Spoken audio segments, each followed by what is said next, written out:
بسم اللہ الرحمن الرحیم ایاک نعبد و ایاک نستعین۔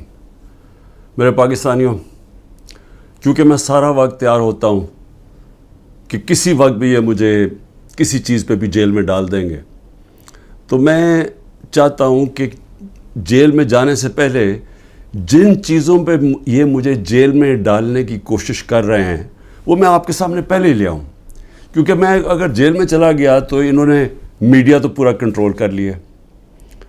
جو بڑے بڑے لوگ تھے جو میڈیا کی آزادی کے جہادی بنے ہوئے تھے، وہ آج چپ کر کے بیٹھے ہوئے ہیں اور آرام سے ایک سرکاری میڈیا بن چکے ہیں ساری پرائیویٹ چینلز۔ تو مجھے کسی نے سنا نہیں ہے، ایک دفعہ میں اندر چلا گیا جیل میں، تو لہٰذا ضروری یہ ہے کہ میں آپ کے سامنے پہلے ہی چیزیں رکھتا ہوں جو یہ کوششیں ہو رہی ہیں، اور بڑی تیزی سے کوششیں ہو رہی ہیں کہ یہ جیل میں چلا جائے کیئرٹیکر گورنمنٹ کے آنے سے پہلے۔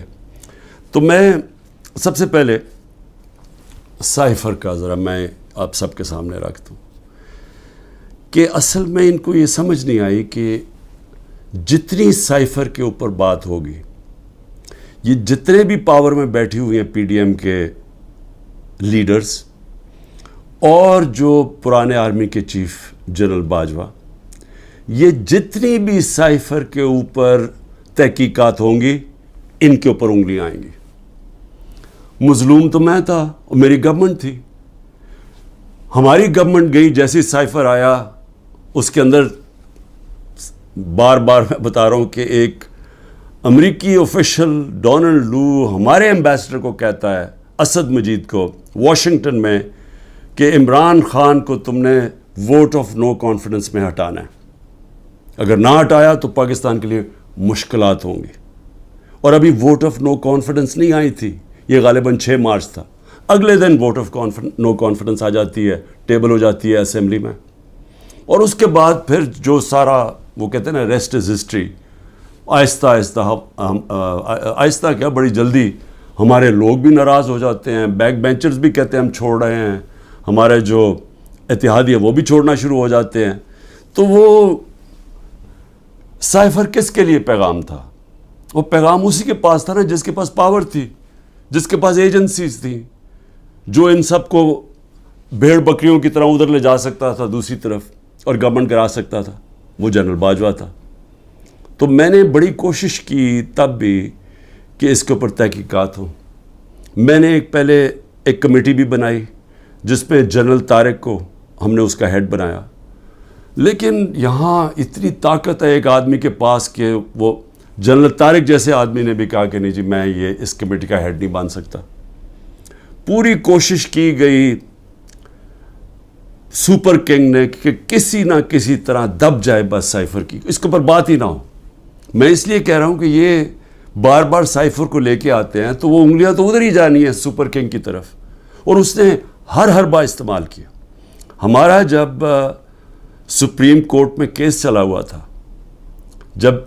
جب قاسم سوری نے اڈجرن کی اسمبلی اور یہ کہا کہ سائفر میں واضح ہے کہ مداخلت ہوئی ہے پاکستان کے اندر، اور میں اس لیے اڈجرن کر رہا ہوں کہ پہلے اس کے اوپر تحقیقات ہو، انکوائری ہو کہ کیا یہ سائفر اس کے پیچھے کیا تھا۔ انکوائری میں تو پتہ چلنا تھا کہ سازش ہوئی ہے یا نہیں ہوئی۔ تو اس نے جب وہ لہرایا اور اس نے اڈجرن کی تو اس کے بعد سپریم کورٹ میں چلا گیا کیس۔ تو سپریم کورٹ میں جو ہمارا وکیل تھا اٹارنی جنرل، ہم حیران ہو گئے، انہوں نے سائفر پہ بات ہی نہیں کی۔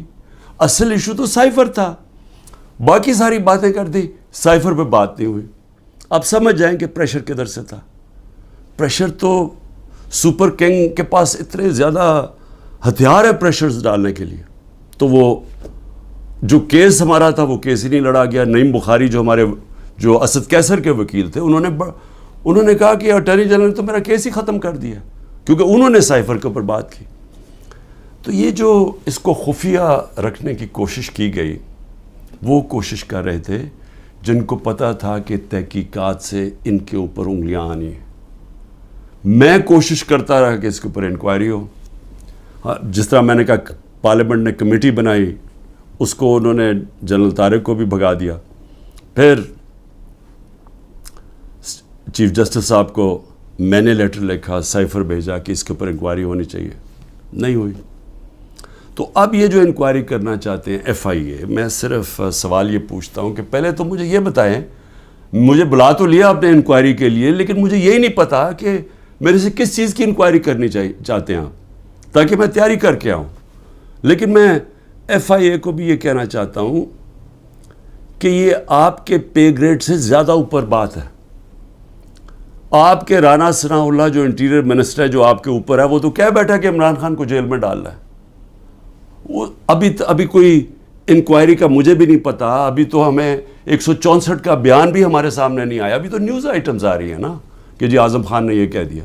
ہمارے سامنے تو ابھی کچھ نہیں آیا, کیونکہ میں نے اپنے وکیلوں سے پوچھا تو کسی کی وکیل کو بھی پتہ نہیں کہ وہ کون سا بیان ہے اعظم خان کا جو 164 پہ آتا ہے. یہ تو نیوز آئٹمز آ رہی ہیں. تو ابھی سے ہی وہ کہنا شروع ہو گیا ہے کہ جی اس نے جیل میں جانا ہے جو ایف آئی اے کا ہیڈ ہے. تو ایف آئی اے کی کیا حیثیت رہ گئی؟ تو ہمیں تو پتہ انہوں نے کیا کرنا ہے, لیکن قوم کو پتہ ہونا چاہیے کہ یہ اتنا بڑا ظلم ہوا اس ملک کے ساتھ, جو انہوں نے جو گورنمنٹ گرائی ہماری, جو میں نے آپ کو بتایا بھی کہ آئی ایم ایف کی صرف آپ رپورٹ پڑھ لیں کہ انہوں نے بتایا کہ انہوں نے یہ جو منی لانڈررز تھے اور این آر او والے یہ جو لیڈرز تھے, انہوں نے آ کے پاکستان سے 14 مہینے میں کیا اور عوام کو کتنی تکلیف ہوئی, کتنی تکلیف سے عوام گزر رہی ہے, اور مزید اور آگے تکلیف آنے والی ہے. ایک وہ گورنمنٹ جس کی بہترین پرفارمنس تھی, اور وہ صرف اور صرف, اب ضرورت نہیں ہے آپ آئی ایم ایف کا ہی پڑھ لیں نا, آئی ایم ایف تو ہمارے نیچے نہیں ہے, اکنامک سروے پڑھ لیں جو کہ انہوں نے شائع کیا, تو وہ تو اب واضح ہے کہ ایک حکومت جو بہترین پرفارمنس دے رہی تھی, جو لوگوں کے حالات بہتر کر رہی تھی, روزگار بڑھتا جا رہا تھا. فیصل آباد کے اندر ٹیکسٹائل کے ورکرز نہیں مل رہے تھے, یعنی دور سے وہ ٹیکسٹائل والے ہمیں کہتے تھے کہ ہم سکول کھولنا چاہتے ہیں, ہمارے پاس ورکرز کم ہو گئے ہیں, جو ہماری سب سے بڑی ایکسپورٹ ہے ٹیکسٹائلز کی. تو ادھر سے وہ گرتے گرتے آج یہاں پہنچ گئے ہیں کہ سکریپ میں بیچی جا رہی ہے مشینری اب, اور یہ جو اب مزید اور مہنگائی آ رہی ہے. ذرا پوچھیں تو صحیح کہا کہ جو بے روزگاری بڑھتی جا رہی ہے, پوچھیں لوگوں کے ساتھ گزارا ہوتا کیسے ہے, کون ذمہ دار ہے اس کا. یہ سائفر کے اوپر جب تحقیقات ہوں گی تو پتہ چلے گا کہ کتنی بڑی سازش ہوئی ہے. تو میں تو چاہتا ہوں کہ ایک صحیح معنی میں اس کے اوپر انکوائری ہو. میں تو تب بھی کوشش کر رہا تھا, لیکن تب تو ہونے نہیں دی. تو اللہ کرے کہ اس میں سے ہی کچھ چیز نکلائے, لیکن یہ ایف آئی اے نہیں کر سکتی کہ وہ تو کنٹرولڈ ہے انہی لوگوں سے جو انہوں نے فائدہ اٹھایا یہ سازش سے. دوسری چیز ہے, اب 2 اور میرے اوپر نیب کے کیسز ہیں. ایک ہے القادر. اب القادر کے اوپر میں آپ کو بتا ہی چکا ہوں کہ وہ کیس یہ ہے کہ عمران خان نے ملک ریاض کو فائدہ دلوایا کیونکہ اس نے اس سے پہلے القادر یونیورسٹی بنائی تھی. اور القادر یونیورسٹی کیا ہے؟ چیریٹی کی یونیورسٹی. چیریٹی کا مطلب یہ کہ سیرت نبی کے اوپر جو ہمارا جو آئیڈیا ہے کہ لوگ لیڈرز نکلیں نبی صلی اللہ علیہ وسلم کی سیرت کے اوپر چل کے, جو دنیا کے سب سے بڑے لیڈر تھے, اس کے اوپر ایک بیس کیا کہ کوشش کی کہ اس ملک کے اندر سمجھ تو آئے. اور پھر صوفیزم, اتنے زیادہ لوگ بڑے بڑے ہمارے صوفی جو لیڈرز تھے, لیڈرز میں کہوں گا, ان کے بہت بڑے لوگ آج بھی عرس پہ لاکھوں لوگ آتے ہیں. ان کے کلام کا پتہ تو چلے, لوگ آ کے چلے جاتے ہیں, یہ تو پتہ چلے کہ وہ پیغام کیا دینے آئے تھے. تو ایک تو یہ, اور پھر دوسری ٹیکنالوجی. یہ مقصد تھا. اور سارے آج القادر میں مفت پڑھ رہے ہیں, سارے غریب گھرانوں کے ہیں, اور وہ یونیورسٹی چل رہی ہے, اور وہ پیسہ جو ہے وہ وہاں لگا ہوا ہے. اس میں عمران خان کا کیا ذاتی فائدہ ہے؟ اس پہ مجھے یہ سمجھا دیں کہ مجھے کدھر سے فائنینشیل بینیفٹ ہوا ہے. یعنی اگر پوچھنا ہے فائنینشیل بینیفٹ, تو دیکھیں کہ ملک ریاض نے بلاول ہاؤس بنایا یہاں لاہور کے اندر, ذرا دیکھیں کتنے اربوں روپے کا بنا ہے. وہ دیکھ لیں کہ جو لنڈن کے اندر جو ملک ریاض کا 190 ملین پاؤنڈ آیا, جو آج سپریم کورٹ میں پڑا ہوا ہے, تو اس میں سے 50 ملین پاؤنڈ انہوں نے گھر خریدا ہے لنڈن میں حسن شریف سے, نواز شریف کے بیٹے سے. یہ پوچھیں کہ 18 ارب روپیہ کم از کم 17-18 ارب روپیہ ہے. 18 ارب روپے کا نواز شریف کے بیٹے کے پاس پیسہ کدھر سے آیا گھر خریدنے کا؟ کیا اس لیے وہ بھاگ گئے تھے باہر؟ جب نیب نے ان کو بلایا اور پوچھ رہا تو دونوں بیٹے باہر بھاگ گئے کہ جی ہم پاکستان کے شہری نہیں ہیں. اس کے اندر وہ پوچھا کسی نے ان سے؟ اور پیسہ بھی یہاں پڑا ہے. اگر وہ کہتے ہیں غلط مت میں آ گیا وہ گورنمنٹ آف پاکستان میں، بھئی آپ پیسہ پڑا ہوا ہے سپریم کورٹ میں، آپ انہیں کہیں کہ وہاں ادھر ٹرانسفر کر دیں، لیکن ثابت کرنا پڑے گا کہ کیا یہ پیسہ منی لانڈرنگ کا تھا یا نہیں. وہ پاکستان گورنمنٹ کو اور برطانیہ میں ثابت کرنا پڑے گا. تو ہمارے پاس بھی یہی چوائس تھی، ہم نے پیسہ منگوا لیا، پیسا یہاں پڑا ہے، تو چوری کدھر ہے اس میں؟ یہ القادر. دوسرا توشہ خانہ. اب توشہ خانہ کا ذرا سمجھ جائیں وہ توشہ خانہ ہے کیا. یہ لوگوں کو ہے جی پتہ نہیں کیا اتنا بڑا اس کو بنا دیا. 70 سال سے توشہ خانہ کے اندر وہی قانون چلتے آ رہے تھے. جو بھی آپ کو گفٹ ملتی ہے، اور وہ یاد رکھیں پرائم منسٹر کو نہیں ملتی، پریزیڈنٹ کو ملتی ہے، آرمی چیف کو ملتی ہے، وزیروں کو ملتی ہے، پرائم منسٹر کا جو ملٹری سیکرٹری ہے اس کو ملتی ہے. یہ جب جاتے ہیں باہر تو یہ گفٹس ملتی ہیں. قانون سب کے لیے ایک ہے. جب سے 70 سال سے ایک ہی قانون ہے کہ وہ جا کے وہ فورن آفس میں آتی ہیں، وہ جا کے دیتے ہیں کیبنٹ سیکرٹری کو، کیبنٹ سیکرٹری آگے ایویلویشن کے لیے FBR کو بھیج دیتا ہے. ایک انڈیپینڈنٹ اپریزر ہے ہمارے، وہ نون لیگ کا اپوائنٹ کیا ہوا ہے، یہ اسیس کرتے ہیں اس کی قیمت کیا ہے. پھر وہ سب کے پاس پرائم منسٹر، وزیروں، جن کو بھی تحفہ ان کے پاس آتے ہیں جی یہ ہے اس کی قیمت اسیس.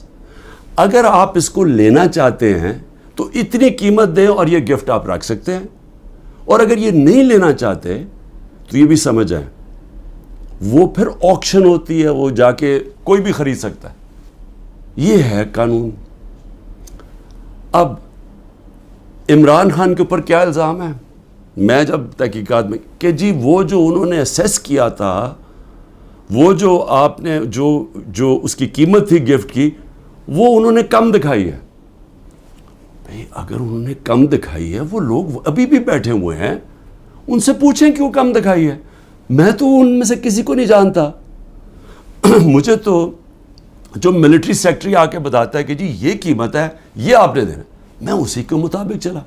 جو بھی ہے میرا سارا کچھ ڈکلیئرڈ ہے، سارا کچھ FBR کے پاس ریکارڈ ہے، ساروں کے اوپر جو بھی میں نے اگر کسی کو بیچا اس کے اوپر ٹیکس دیا ہوا ہے وہ ریکارڈ ہے، سب کچھ ان کے پاس پڑا ہے. کیس ہے کیا؟ وہ کیس ٹرائل پہ چل رہا ہے. جج صاحب بڑی تیزی میں ٹرائل چلا رہے ہیں، سب جوڈس ہے، میں اس کے اوپر بات نہیں کروں گا.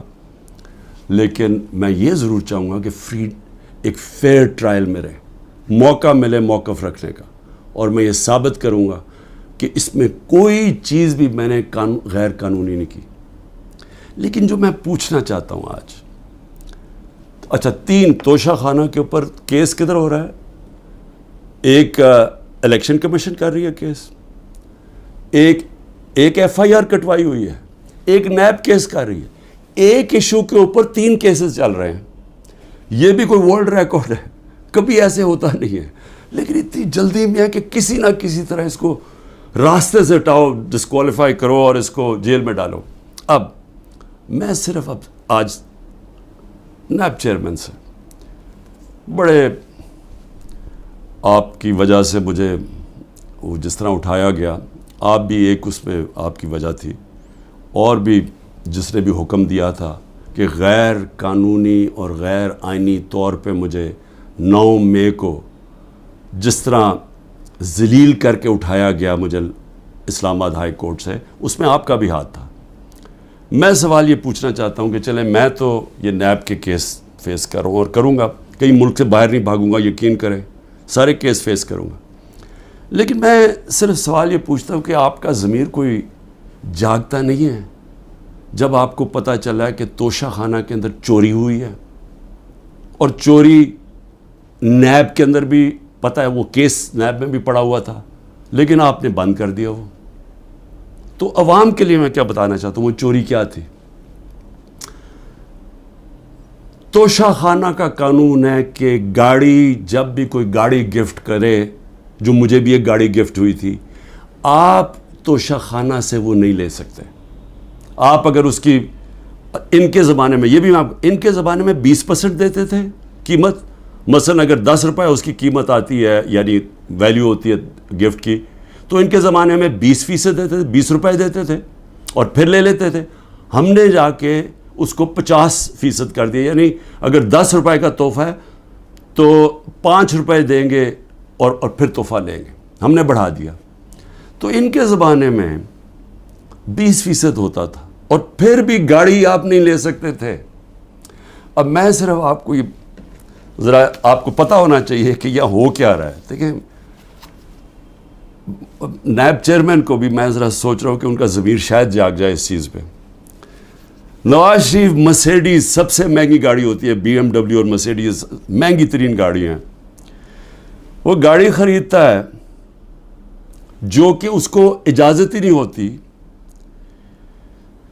6,36,000 روپے میں سب سے مہنگی گاڑی مرسیڈیز 6,36,000 پہ لیتا ہے.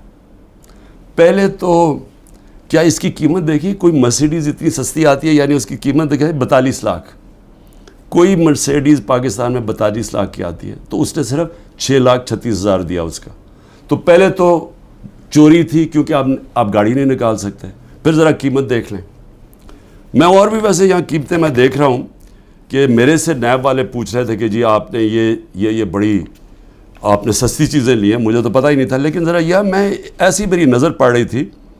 ایک پرلز کا نیکلس وہ سوچیں صرف 27,000 دے کے لیا نواز شریف نے. پھر میں رولیکس گولڈ بریسلٹ اور رولیکس 1,10,000 روپے پہ لے کے لیا. ون رسٹ واچ کارٹیئر کی رسٹ واچ، چھوٹی بھی نہیں، اور وتھ ڈائمنڈز، ہیرے لگے ہوئے اس کے اوپر. وہ جی بڑی مہنگی انہوں نے خریدی 40,000 روپے میں. تو کیا نیب کو یہ نہیں نظر آیا کہ نواز شریف نے چوری بھی کی، ایک گاڑی بھی، اور قیمتیں انہوں نے نہیں دیکھی. اس کے بعد زرداری صاحب دیکھ لیں، 3 گاڑیاں نکالی انہوں نے توشہ خانہ سے. 2 بی ایم ڈبلیوز، سب سے جو اس وقت کی مہنگی ترین بی ایم ڈبلیو کی بھی قسمیں ہوتی ہیں 760U، اور بلٹ پروف. یعنی بلٹ پروف کی قیمت آپ سوچ لیں کہ اس کی قیمت کتنی تھی، 10 کروڑ روپے کی. تو وہ انہوں نے ایک بی ایم ڈبلیو وہ نکالی، پھر ایک دوسرا ماڈل وہ بھی سیکیورٹی والی، 2 بی ایم ڈبلیوز، اور پھر ایک ٹویوٹا لیکسس، یہ بھی بلٹ پروف. تو ان کے اوپر کوئی نیب کی انکوائری یا کوئی نہیں ہونا تھا. یعنی کیا طاقتور اگر آج بیٹھا ہوا تو اس کے لیے سارے معاف ہو جاتی ہیں چیزیں. اور یہاں آپ کہہ رہے ہیں کہ جی وہ جو انہوں نے سستی دکھا دی یا وہ مہنگی. تو جنہوں نے سستی دکھائی ہے وہ تو ابھی بھی بیٹھے ہوئے ہیں، پوچھیں ان سے. آگے چلیں جی. میں نیب چیف کو میں پھر سلام کرتا ہوں، آفتاب سلطان کو سلام اس لیے کرتا ہوں کہ ان سے جب کہا گیا یہ جو حرکتیں اب ہو رہی ہیں، انہوں نے کہا میں نہیں کرتا. اور میں نے سنا ہے، کیونکہ جب میں نیب جیل میں تھا تو ساروں نے اس کو سٹینڈنگ اوویشن دیا جب وہ ریزائن کر کے جا رہا تھا. نیب کے لوگوں نے کہ اتنا کردار کا آدمی. لیکن یہاں ذرا تھوڑا ضمیر اس وقت میں جگانے کی کوشش کر رہا ہوں. موجودہ نیب کے چیئرمین مجھے یہ بتائیں کہ شہباز شریف اور اس کے بیٹوں کی آپ نے انکوائری بند کر دی. 7 ارب روپے کی انکوائری آپ نے بند کر دی. 7 ارب روپے کی انکوائری بند کیا کی، جس کے اندر یہ بچ ہی نہیں سکتے تھے. کیا کیا انہوں نے؟ یہاں سے یہ پیسے بھیجتے تھے باہر، یہاں سے ہنڈی حوالے سے باہر پیسے بھیجتے تھے، چوری کا پیسہ. ادھر سے ریمنٹنسز دکھا دیتے تھے. یہ قانون نواز شریف نے بنایا تھا 1992 میں کہ اگر باہر سے پیسہ آئے تو کوئی سوال نہیں پوچھ سکتا کہ جی وہ پیسہ کدھر سے آیا، کس نے بھیجا پیسہ. نو کوسچنز آسکڈ. یہ منی لانڈرنگ کے لیے خاص قانون بنایا تھا انہوں نے. ہدایبہ پیپر مل کیا تھا؟ وہ پہلا، آج سے 20-24 سال پہلے وہ ہدایبہ پیپر مل میں اسی طرح یہ کر رہے تھے کہ اس کے نام پہ پیسہ باہر بھیجتے تھے پہلے چوری کر کے, اور وہاں کوئی قاضی فیملی لنڈن میں بیٹھی, ان کے اکاؤنٹس میں پیسہ گیا. ادھر سے انہوں نے دکھایا کہ جی ہم نے ریمیٹنسز بھیجی ہیں, اور ریمیٹنس کا کوئی سوال ہی نہیں پوچھ سکتا تھا. جو باہر سے پیسہ آتا تھا سوال ہی نہیں پوچھ سکتا تھا. تو یہاں سے باہر پیسہ چوری کر کے بھجوایا, وہاں سے جس پیسے کی ضرورت تھی وہ انہوں نے ریمیٹنس کے نام پہ لے لیا, اور کوئی سوال نہیں پوچھتا. تو یہ جو شہباز شریف کا سارا پیسہ یہ جو آیا ہے, اس کا زیادہ تر پیسہ جو اس کی دولت میں اضافہ ہوا ہے, انہوں نے پوچھا نا نیب نے کہ جی اضافہ کدھر سے ہوئے, جی ریمیٹنسز آئی ہیں. 90% انہوں نے دکھایا یہ جس طرح کہ جی وہ فلانے نے پیسہ بھیجا. جب انہوں نے چیک کیا وہ کون تھا, ایک کوئی پاپڑ والا تھا جو پاپڑ بیچتا تھا, اس نے کوئی کروڑوں روپیہ بھیج دیا ان کے اکاؤنٹس میں. پھر دوسرا ایک اور کوئی چینی والا, اس طرح کے لوگ تھے جو کبھی پاکستان سے بھی باہر گئے, ان کے پاسپورٹ پکڑے, ان کے نام پہ پیسے بنے. یہ اوپن اینڈ شٹ کیس تھا. لیکن چیئرمین نیب صاحب نے اپنی کوئی سوچا ہوگا, کیس ختم کر دیے. پھر اگلا سنیں ذرا. ہاں میں ایک چیز بھول گیا, مریم نواز بھی, انہوں نے BMW لی, کوئی مڈل ایسٹ سے کسی ان کو تحفہ ملا. توشہ خامنہ میں نہیں بتایا کہ وہ آیا باہر سے تحفہ. جو بھی آپ کو باہر سے تحفہ ملتا ہے آپ کو ڈکلیئر کرنا پڑتا ہے, اور وہ جاتا ہے توشہ خانہ میں. انہوں نے توشہ خانہ میں نہیں دیا, اور اسی کو گاڑی کو پھر استعمال کر کے آگے بیچ دیا, اور بڑے نفع کے اوپر. یہ بھی سیدھی چوری ہے. اس کے اوپر بھی کوئی کسی نے بات نہیں کی, کوئی نیب کو کوئی کھٹکا نہیں ہوا کہ کچھ غلط ہو رہا ہے. پھر آگے چلیں. 16 ارب روپے کے FIA کے کیس. اب FIA سے میں مل رہا ہوں, انشاءاللہ ان سے پوچھوں گا کہ کیا جب ڈاکیومنٹری ایویڈنس تھی کہ یہ نوکروں کے نام پہ پیسہ آتا تھا اور ادھر سے شریف خاندان کے یہ ان کے بیٹوں کے اکاؤنٹس میں چلا جاتا تھا, 16 ارب روپے جس میں مقصود چپڑاسی بھی تھا, تو کیا وہ کیس بند کر دیا؟ سوچا نہیں کہ 16 ارب روپیہ کوئی چھوٹی رقم نہیں ہے. تو اس کے اوپر کوئی فکر نہیں ہوئی آپ کو کہ پوری تحقیقات ہوئی, اتنی فائلیں پڑی ہیں, ساری ڈاکیومنٹس پڑی ہوئی ہیں, کوئی آپ نے نہیں دیکھا کہ وہ ڈاکیومنٹس دیکھ لیں. وہ تو لوگ مقصود چپڑاسی تو بیچارہ ہارٹ اٹیک سے گیا, ڈاکٹر رضوان بھی ہارٹ اٹیک سے گیا, ایک اور گواہ ہارٹ اٹیک سے گیا. تو کوئی فکر نہیں ہے کہ ڈاکیومنٹس بھی پڑی ہوئی ہیں, ان کے اوپر FIA کو انویسٹیگیٹ کرے. نہیں, کیونکہ یہ آپ قانون کے اوپر ہیں لوگ, ان کو یہ چوری بھی کریں سب کچھ معاف ہے. پھر آگے چلیں. آصف زرداری, اچھا, اور مریم کے 4 لنڈن کے فلیٹ. یہ بھی ایک بہت بڑی ساری میری قوم کے لیے ذرا سن لیں کہ 4 فلیٹ لنڈن کے نواز شریف نے جب پینما پیپرز میں پکڑے گئے, انکشاف ہو گیا انٹرنیشنل 2016 میں, تو نواز شریف نے اسمبلی میں جا کے کہا کہ ہاں یہ ہمارے ہیں, اور یہ ہیں وہ دستاویز جو ثابت کرتے ہیں ہمارے, وہ جھوٹ نکلے. پھر عدالت میں کیس چلا گیا, وہاں انہوں نے قطری خط لے آئے سامنے, وہ بھی مزاحیہ تھا, انہوں نے مذاق اڑایا اس کا. اس کے بعد ایک وہ مریم اور اس کے بھائی حسین کے بیچ میں ایک کانٹریکٹ سائن دکھاتے ہیں کہ جی ٹرانسفر ہوا ہے فلیٹ 2006 میں, وہ جس میں وہ سائن کیا, جو فونٹ تھی جس میں وہ ٹائپ آؤٹ ہوا, وہ ابھی آئی نہیں تھی فونٹ, وہ اگلے سال آئی. سیدھا عدالت میں جھوٹ بولا گیا, فراڈلنٹ کانٹریکٹ دکھایا گیا. ابھی تک وہ یہ نہیں بتا سکے کہ یہ 4 مہنگے ترین لنڈن میں محلات جنہیں کہ ان کا پیسہ آیا کدھر سے, ابھی تک کچھ نہیں. لیکن جج صاحب نے پوچھا نیب سے کہ جی بتائیں, وہ تو کہتے ہیں ہمارے فلیٹس ہیں, آپ ثابت کر سکتے ہیں؟ نیب نے کہا نہیں جی ہم نہیں ثابت کر سکتے. چلو جی کیس ختم. تو ایک طرف تو یہ ہو رہا ہے. زرداری صاحب پہ آ جائیں. زرداری صاحب تو پہلے مشرف نے جب ان کو معاف کیا ان کی کرپشن, تو اس کے اندر سب سے پہلے تھا جو سرے محل, جس کا بڑا شور مچا. سرے محل کے اندر آپ سب جانتے ہیں کہ انہوں نے ایک بہت بڑا ایک ریل اسٹیٹ لے لی, کتنی ایکڑز کی, انگلینڈ کے اندر سرے میں. وہ اینڈ میں جا کے پاکستان نے وہاں کیس کیا. کیس میں ثابت ہو گیا کہ یہ دکھا ہی نہیں سکتے تھے ان کے پاس پیسہ ہے. تو جب وہ ثابت ہو گیا کہ ان کے پاس تھا نہیں, وہ بک گئی اور وہ پیسہ پاکستان آنا تھا. تب تک NRO مل گیا, وہ بھی ہضم ہو گیا. $60 ملین پڑے ہوئے تھے سوئٹزرلینڈ میں, وہاں کیس کیا, وہ آنے والا تھا پاکستان NRO میں، وہ بھی 17 ارب روپیہ وہ بھی ہضم ہو گیا. اس کے بعد پھر شروع ہوا، وہ پھر مشین پھر چلنی شروع ہوگی پیسے بنانے والی. پھر وہ فیک اکاؤنٹس پکڑے گئے، اربوں روپیہ وہی کہ یہاں سے فیک اکاؤنٹ سے پیسہ باہر بھیجا، ادھر سے ریمیٹنسز دکھا کے پاکستان لے لیا اور باقی پیسہ باہر ہی رکھا. جو کرپشن ہو رہی ہے سندھ حکومت کے اندر، جو کھل کے پیسہ بن رہا ہے، جو سارے جانتے ہیں زرداری سسٹم کہ ہر چیز کا کٹ ملتا ہے، وہ کیا ہماری ایجنسیز کو نہیں پتا؟ کیا وہ نیب کو نہیں پتا؟ لیکن کیونکہ ان سے بھی ڈیل ہوئی ہے، وہ بھی آج اوپر بیٹھے ہوئے ہیں پاور میں. لیکن کن کے اوپر اس وقت پورا زور لگا ہوا ہے؟ سارا زور لگا ہوا ہے کہ جی کسی نہ کسی طرح عمران خان اور تحریک انصاف کو ختم کرنا ہے. اور ہو کیا رہا ہے کہ مظلوم ہم، یعنی سائفر کے اندر گورنمنٹ میری جاتی ہے اور کیس ہی میرے پر ہو جاتا ہے. 9 مئی کو سپریم کورٹ کہتا ہے کہ غیر آئینی اور غیر قانونی طور پہ مجھے ایک مجرم کی طرح اٹھایا گیا، لیکن میرے اوپر 30 کیس ہو جاتے ہیں. اس کے علاوہ جن لوگوں کو گولیاں ماری سیدھی سیدھی لوگوں کو گولیاں ماری، 69 لوگوں کو، پروٹیسٹرز کو، انہی کے اوپر کیس کر دیے.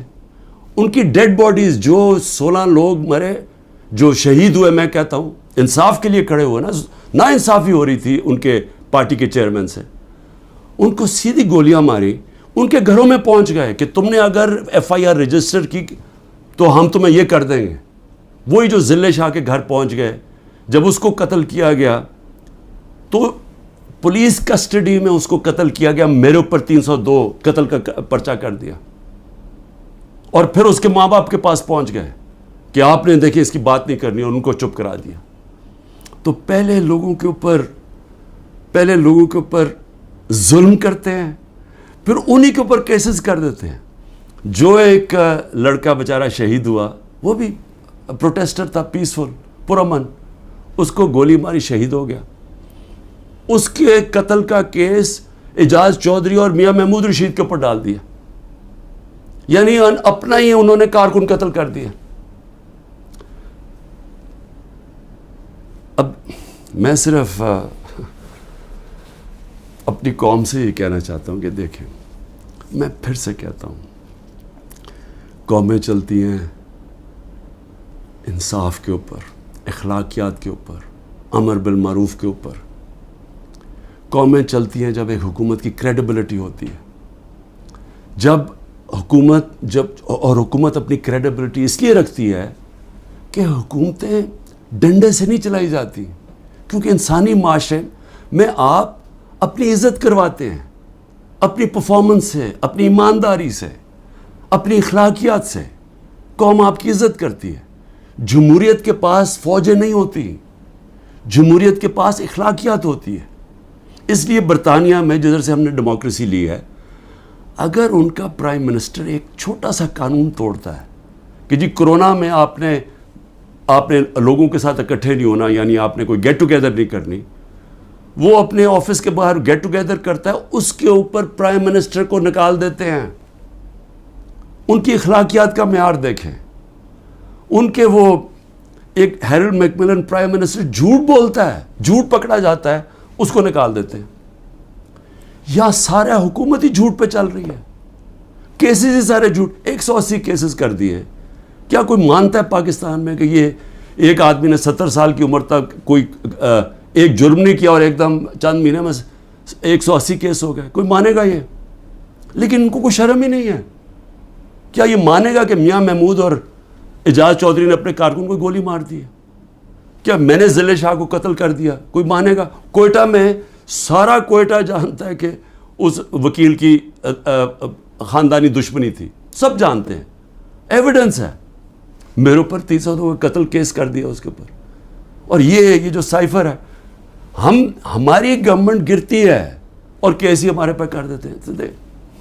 تو میں آخر میں اپنی قوم سے کہنا چاہتا ہوں، دیکھیں یہاں جو ایک طاقتور فیصلہ کرتا ہے کہ میں نے کاٹا مار دیا ہے، فلانے پہ کاٹا مار دیا. ہمارے لوگوں کو کہتے ہیں کہ عمران خان میں کاٹا لگ گیا ہے تو اب تو PTI نے آنا نہیں اور عمران خان نے آنا نہیں، اس لیے وہ جو 2 پارٹیز بنائی ہیں ان کے اندر چلے جاؤ. دیکھیں پاکستان کا جو آئین ہے نا وہ کہتا ہے کہ حاکمیت اللہ کی ہے اور اللہ کے بعد جو عوام کے منتخب کیے ہوئے نمائندے ہیں ان کی ہے.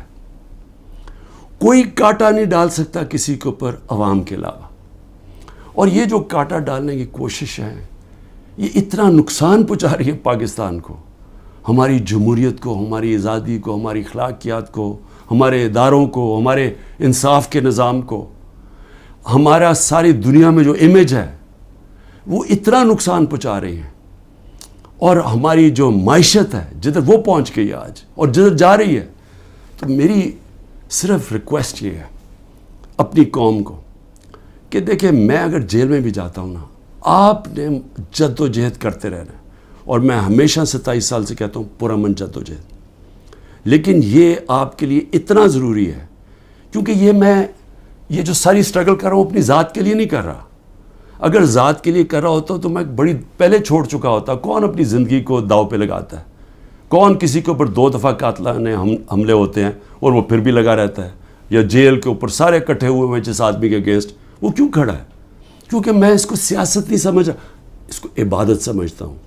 ساری دنیا کی تاریخ میں آزادی کے لیے اپنی لوگوں نے جد و جہد کی، اپنی جانیں قربان کی ہیں. کیونکہ اللہ جو اپنی آزادی کے لیے جد و جہد کرتا ہے اور انصاف کے لیے، اس کو اگر وہ مرتا ہے تو اس کو شہید کہتا ہے. اللہ بہت بڑا رتبہ ہے. میں اپنی قوم کو بھی کہہ رہا ہوں کہ اس میں آپ کا مستقبل ہے، آپ کی حقیقی آزادی میں. یہ جو نظام اگر یہ چلتا رہا، پاکستان چھوڑیں، کسی ملک کا کوئی مستقبل نہیں ہے. پاکستان زندہ باد.